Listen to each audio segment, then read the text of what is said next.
For the second time in 2 postseasons, the Maple Leafs will square off against the Lightning, looking to advance to the second round.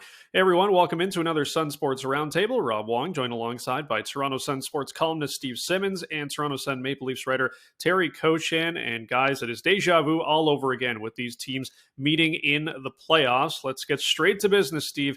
Is this finally the year the Leafs make it to round number 2? Well, it should be. And the standings say it should be, and the regular season says it should be. But you're playing the Tampa Bay Lightning with Andrei Vasilevskiy in goal and Victor Hedman on defense and Nikita Kucherov up front and John Cooper coaching. So they should win, but don't underestimate what they're playing against. I think the Leafs are going to win this series and finally make it through to the second round. They're the better team going in and understanding all of the assets that Tampa has. While on the other side of that coin, the Tampa Bay Lightning have to go through Austin Matthews and Mitch Marner and John Tavares and Ryan O'Reilly and a defense core on the Leafs that I think is solid 1 to 6. And there's the depth up front.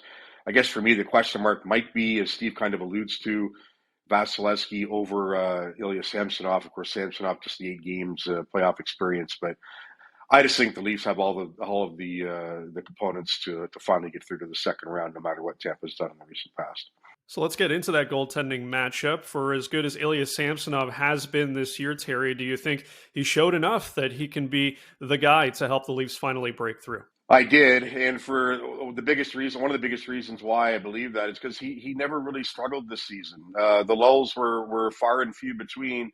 And even in game, he didn't have very many. And the thing with the goaltending difference this year for the Leafs, two guys, in my mind, is Ilya Samsonov, unlike his predecessors, Freddie Anderson and Jack Campbell, doesn't let in weak goals. He doesn't let in those confidence deflating goals where you're sitting on the bench. Now we have to rebound here from something.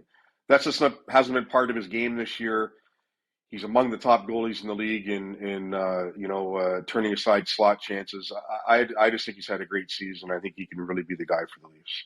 There's no question the way Samsonov played regular season that he can be the goaltender the Leafs need in the playoffs.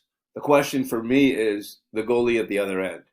I think Vasilevskiy is the best goaltender in the world. I think he was last year the best goaltender in the world. I think he was the year before that. And so his body of work is tremendous. And so often the team with the better goaltender in the series wins the series. So there's going to be a lot on Ilya Samsonov to match what I believe is the best goaltender in the world. Yeah, well, I was just going to say to that too. He was the best goalie in the world last year, I guess, Steve, in that way, but still won by 1 goal in Game 7. So the Leafs can beat him, I think, and I just think they will this year. Maple Leafs top prospect Matthew Knies looks to be sitting for game number 1. Steve, do you think that is the right move, or should the super rookie have been in the series opener?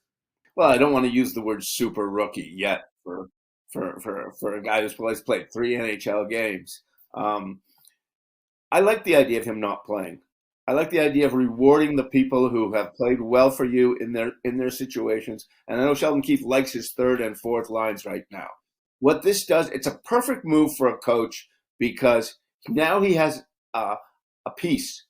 So if things don't go the way he wants in game 1 on any line or with any player, he can insert somebody. And I think everybody in that dressing room knows there's a player there that can walk in and take your spot if you're not playing to capabilities. And I think that's a great thing for a coach to have at the beginning of a playoff series. Yeah, I'm fine with it too that he's not playing. I mean, I don't think he should be. 3 games isn't enough, and I'm not sure that the NCAA pace, even going all the way to the championship game, the Frozen Four, is close to what it's going to be in Game 1 on Tuesday night against the Tampa Bay Lightning. And as far as being an option goes, he is that. But just because he's an option doesn't mean that there's any sort of guarantee that if he does come into the lineup, he'll do anything for the Leafs. So I like that they have him there, that they can call on him if required. But, like Steve said, Sheldon Keefe likes what his 3rd and 4th lines have done. Obviously, in going and stacking, if you will, the top 2 lines with O'Reilly and Tavares on that second line, there's not room for Knies there either. But we'll see where this goes. He's going to get in at some point because if I believe the Leafs go on and win this series, injuries are going to be part of it, and Knies will get his chance. But that he's not starting, I don't think should be a big issue. I do like his speed. I do like his size. I do like the way he forechecks. I think that kind of translates to what you need at playoff time. So I suspect he will be in by about game 3. Well, it all gets started for the Maple Leafs and Lightning on Tuesday night at Scotiabank Arena with game number 1. For Steve Simmons and Terry Koshan, I'm Rob Wong. Thanks for tuning in, and we'll talk to you next week on another SUN Sports Roundtable.